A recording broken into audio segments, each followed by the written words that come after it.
Welcome to Beijing, capital of China, venue of the iconic 2008 Olympic Games, and the home for the second round of the FIBA 3-on-3 World Tour.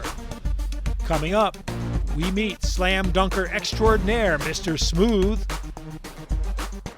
We talk with a brace of hotshot Americans, and of course there's the highlights of the Beijing Masters.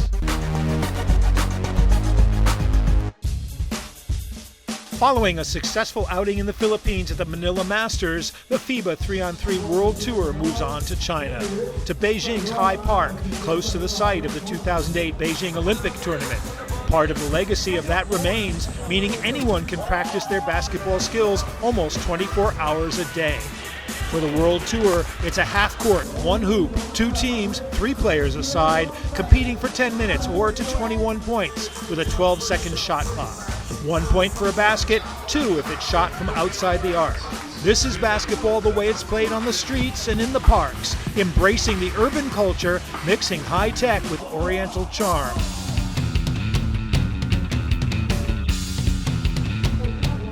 Day 1 saw action from Pool A, where top-seeded Yokohama from Japan won both their matches. American-born Matthew Kyle was his team's top scorer with 19 points. Yonggin of South Korea joined Yokohama in the quarterfinals. In Pool B, the 7th-seeded Russian-based team from Vladivostok upset the 2nd-seeded Beirut, although both qualified for the next round. Pool C and the 11th seeds, Wukesong of China, went undefeated. Chris Reeves leading the Day 1 scorers with 22 points, backed up by fellow American Lee Benson. Japan's Nagoya joined them in the quarters. And 4th-seeded New Taipei qualified from Pool D with 2 wins from 2, joined by China's Changping, courtesy of a narrow 1-point victory over Zhang.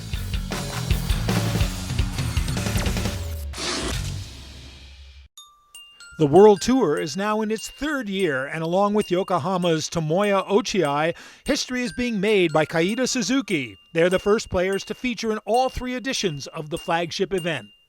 If I go back, I played at Vladivostok, I played at Tokyo last year, and this is my 3rd time. And just being a part of this world stage of 3x3, 3 years in a row is just amazing.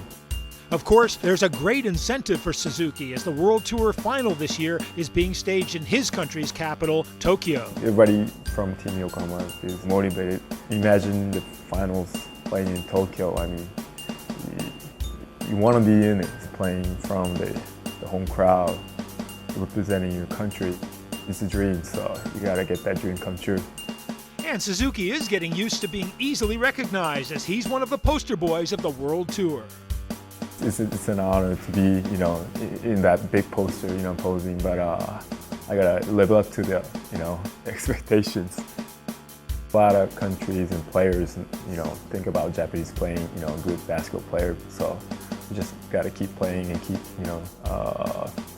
earning respect.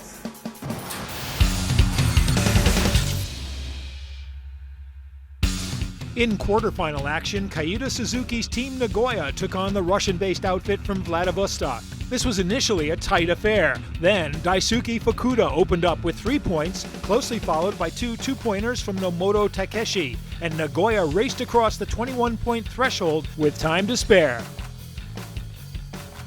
Top-seeded Yokohama from Japan took on the number 12 seeds Changping from China. Again, this started as a tit-for-tat battle until Yokohama scored 10 unanswered points, reaching the magic 21 with more than 90 seconds still on the clock.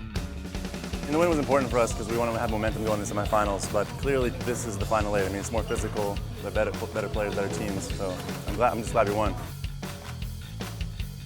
The local team, Wukesong, made home court advantage pay against Beirut, the Lebanese representatives at number 2 seeds. This contest was only close in the opening minutes, Wukesong forcing errors from Beirut, taking full advantage and pulling clear to record a 14-5 victory, led by American Chris Reeves, who top-scored with 8 points. The team relies heavy on me to, create, to get to the basket, make things open for them. So it's a lot of pressure on myself, to play hard all the time. So, we were up kind of big, so I subbed myself out to give myself a rest.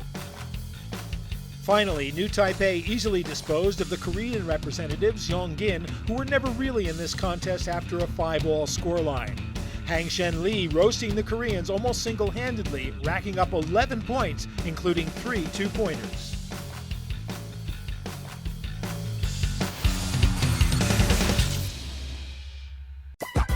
In the Samsung shootout, one player per team participates in the qualifying round when they shoot 10 balls from the top of the arc in the shortest amount of time. The best 4 qualify for the final, where the players shoot 3 racks of 3 balls worth 1 point from 3 different spots behind the arc, and 1 rack of 3 money balls worth 3 points from the end line against a 33-second shot clock. Jung Jun-soo from Yongin, Kim Do-young of Seoul, Tomoya Ochiai from Yokohama, and Daisuke Fukuda qualified for the final, and Jun-soo set the benchmark of 4 points. Next up was Kim, who notched 5.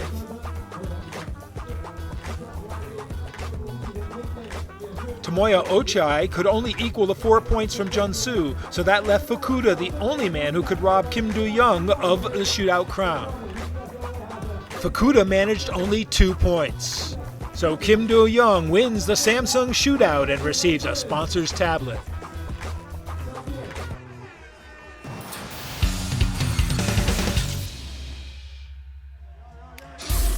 So on to the first semifinal between 2 evenly matched teams. The top-seeded Yokohama from Japan in white tops and the local heroes of Wukesong in gray. Yokohama featured the best-ranked player at the tournament, Tomoya Ochiai, also known as Worm, a tribute to his childhood hero, NBA legend Dennis Rodman. The 27-year-old was one of 3 Japanese players, together with American Matthew Kyle.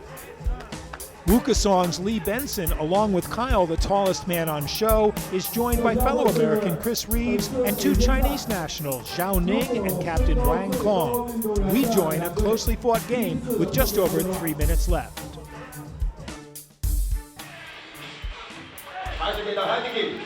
And a 3 missed by Mitsui, hasn't really been able to find the range. Reeves left open for 3, he's going to take it, and he cans it from the right side. 16 fouls, so they'll be in the bonus on the next foul. Deep position here, and a foul by Zhao Ning. Foul before the block, but Zhao Ning, that looks like to be a matchup that they're going right at. They've gone at it 2 times in a row. So if Yokohama can find some way to draw some more fouls, they might be in business here as this game hits its later stages. Again, both of these teams entering this game undefeated, and both of these teams entering with plenty to play for an automatic bid in that Tokyo World Masters.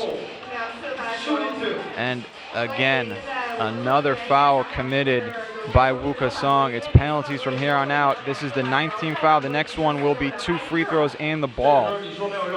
So Wukesong really is going to need to limit fouls at this point, as only a 2-point game, now a 1-point game. Fouls could be the difference here.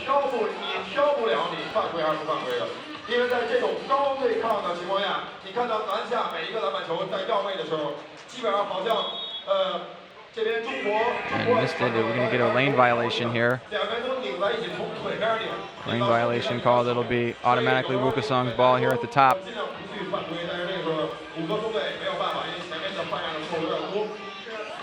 Wang Song looking off Reeves, going in it himself, flips it over, his left shoulder blocked.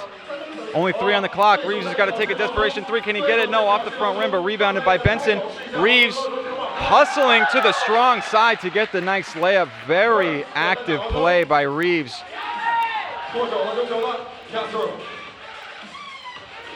And it's hustle plays like that that might make the difference. Lee Benson deterring that at the rim. Taniguchi can't get it to go. Wang Song wide open for 3. Can't get it to go. He was hitting that in the quarterfinals against Beirut, but a little bit out of rhythm as it's been the Reeves and Benson show. And a Euro step. Looked like maybe there was a foul, but no whistle from the ref. Tried going with the Euro step, but knocked out of bounds. And Wukesong will retain possession here, a 2-point game with only 1:22 left. Every possession counting at this point, 3 on the clock. Let's see if Reeves knows. He does. He jacks up a 3, contested, can't get it to go. Rebounded by Team Yokohama. as Mitsui goes hard right on Wang Tong, who commits the foul. This is not an ideal situation now for Wukasong, only up 2. It's 2 free throws and the ball on any foul going forward. And let's see if Yokohama, behind the free throw shooter Mitsui, can tie this game up. He does, and it's 12 up, with Yokohama retaining possession and a chance to go ahead here as we go under a minute in this semifinal game. Over to Mitsui, going left. Benson deters the drive, forces the kick out. Off-balance shot doesn't go in, and a shot clock violation. So Team Wukasong, behind the local support here of fans in Beijing, has their chance to go up, and they go right into Benson here against Matthew Kyle. Turns left shoulder, draws the foul, can't get it to go.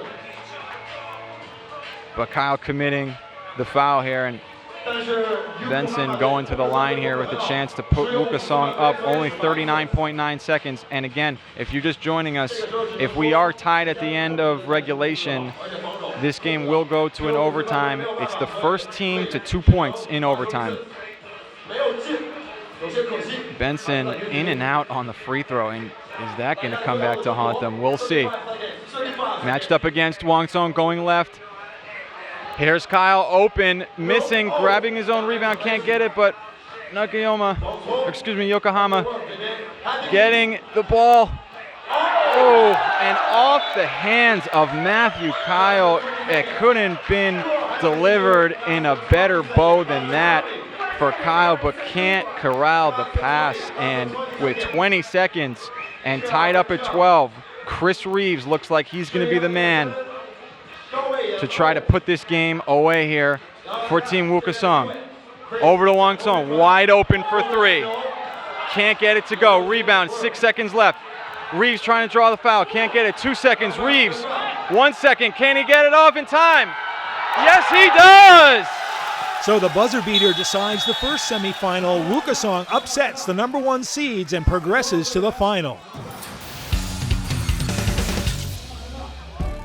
2 of the triumphant players from that semifinal are Wukasong's American pairing of Lee Benson and Chris Reeves, who have been impressed by the level of interest shown in basketball within China. The future is going to be bright for 3-on-3 here. One thing I know about the Chinese, if it's successful one time, they're going to make sure it's always successful. If you go to any job here in China, there will be a basketball court at every job. There's a half court or full court. There's a court. You can ride down the street or be in a taxi or whatever, and you can see the 3-on-3. You guys playing 3-on-3 everywhere. I work out at a school, and all the kids there, they play 3-on-3. So, and sometimes I join them. I think the future of 3-on-3 basketball, the FIBA 3-on-3, it'll be real big, especially with the FIBA name. I think it'll be a large thing in the future. Basketball has been a blessing to me. My thing for young people is just don't never give up on your dream, no matter what your ups and downs is in life, and believe in yourself. 2 Americans happy to spread the basketball message.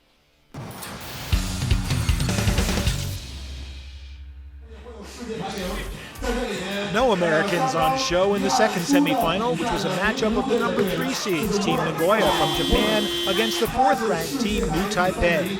Again, this was a closely fought affair, the teams matching each other basket for basket. With Nagoya in the white tops, we join a fascinating game late on. Nagoya down 1 here against New Taipei, 3:15 left.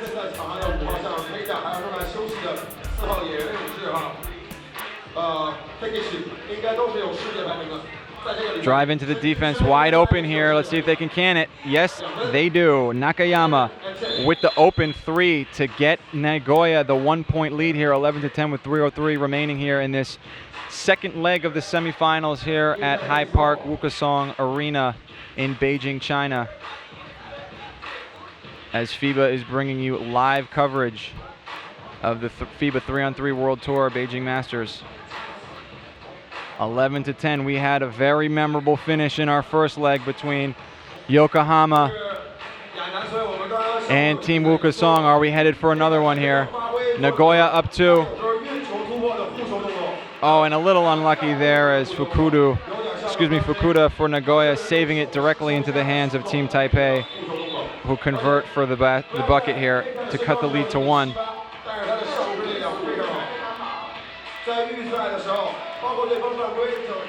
And both teams showing that they're highly deserving of that automatic qualification that is on the line. The winner of this game not only advances to the final of this Beijing Masters event, has yet again Mr. Sam Chen Shun finishing with the left hand to tie the game up. Both teams are not only fighting for a position in the finals of this event, they're also fighting for that automatic qualification to the 2014 Tokyo Masters, which serves as the final event for this World Tour. And that'll go down in October. New Taipei going up 1 right there on the layup. 13-12, under 2 minutes to go.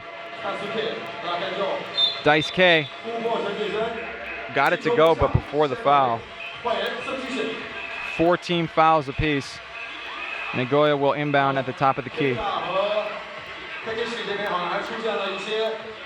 Very exciting matchup here as we look headed to another memorable finish. Again, overtime rules, just to remind everybody, first to 2 points will win if it does get to overtime. Something to keep in mind if we do get to that spot. And a big 3 by Nakayama to go up 1.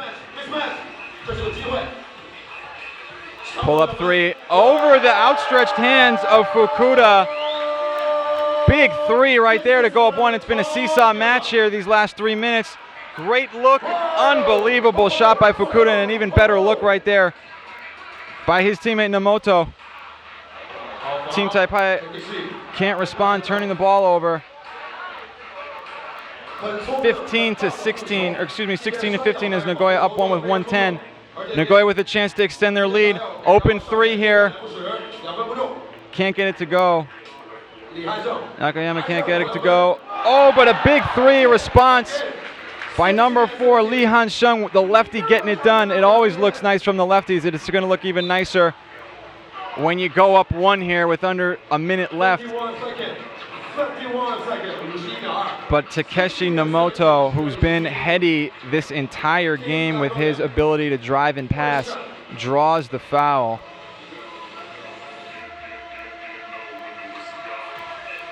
As he ties the game up with the make here. 17 apiece here, 48 seconds to go. What kind of finish are we headed for here? Let's find out. Screen and roll here on the left side. He gets the switch, looking inside, but a nice front and ball pressure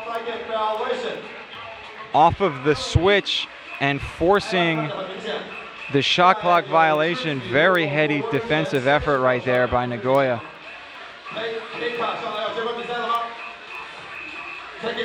Screen. Kick out. No, can't go down for Dice K. Rebound by Team Taipei. 25 seconds left. 17 apiece. Inside to Sam, who has been a monster this game. Can't get it to go off the glass. Big rebound by Nagoya. 10 seconds left. Are we headed for another buzzer beater? Open shot for Dice K. 2 on the shot clock. Can't get it to go. Rebound off of the tip-in, and that is going to count. Or is it? Let's find out. Off of the rebound, and it counts. And for the second game in a row, a buzzer beater decides the fate of the finals as Nagoya beats New Taipei off of an incredible individual effort by Team Nagoya. I couldn't see who put it in the chaos.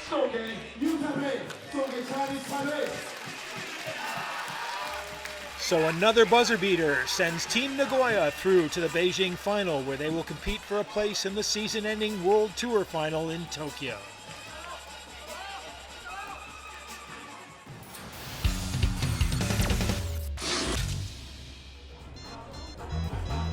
Always guaranteed to draw a crowd, the slam dunk contest packed them in at Hyde Park. Looking to anoint the Lords of the Rim, this contest featured one of the best exponents of the dunking art, Ukrainian Dmitry Krivenko. I like when a crowd gives you energy. Yes. more energy I get, more energy I give to them. In the slam dunk final, Dimitri was matched against a local dunker, Ai Zhijuan. Marked out of 10 by 3 judges, Zhijuan started with a score of 26, only to be bettered by Smooth, who scored 29. Cue the final dunks. And right there with the windmill. That's no chump stuff, but not going to get it done, as I think Smooth has this one in the bag.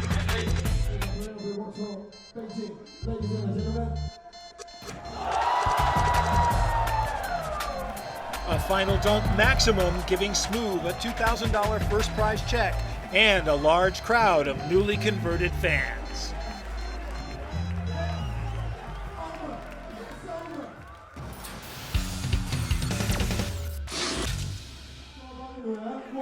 And so to the eagerly anticipated Beijing Masters final between the locals Wukesong in white and Team Nagoya.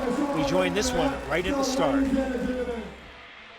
Reeves going in the post and finishing with relative ease to open up the scoring here as Wukesong goes up 1-0 against Nagoya. Flip shot missed by Nakayama, corralled by Lee Benson. And Reeves comfortable to operate in the post. Again going off glass and finishing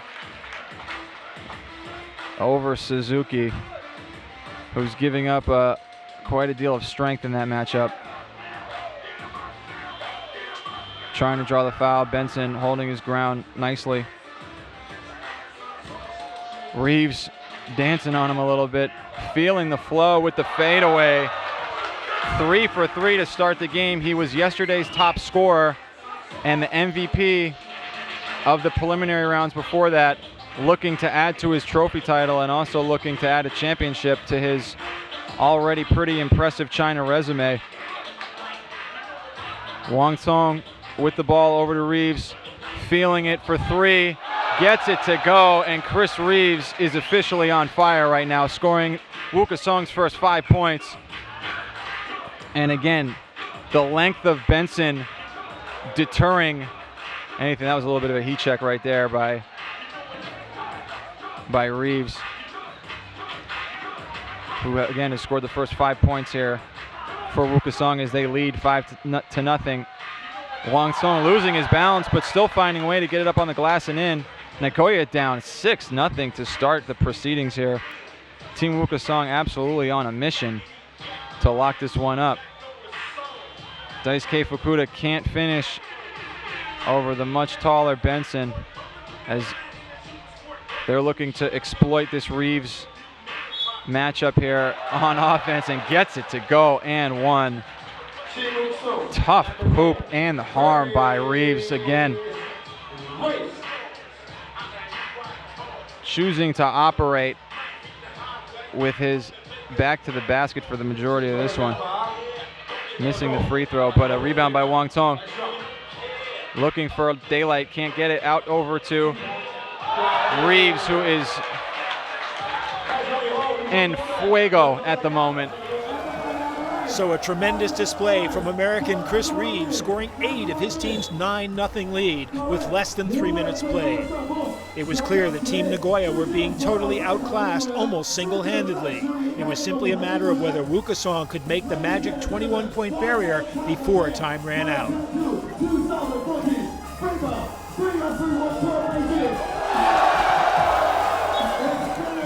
21-10 with time to spare, a comprehensive victory for Wukesong.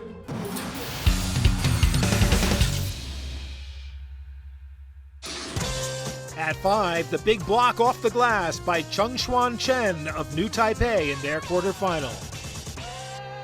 Number 4 saw Chris Reeves hustle for the ball, then send the no-look over-the-head pass for Benson, who finished with a big dunk in the pool game against Beijing. At 3, Kaida Suzuki scores the game winner at the buzzer at the end of their semifinal. Number 2 sees New Taipei's Hangsheng Li going behind the back, then faking a pass and finishing under the rim Rajon Rondo style against Changping. And at number 1, a great drive finished with a fadeaway from Chris Reeves in the final. So that rounds out the Beijing Masters, with Rukasong now joining Manila West and Doha in the season-ending World Tour final in Tokyo. Who will be adding their name to the list? Find out next time as we head to Chicago.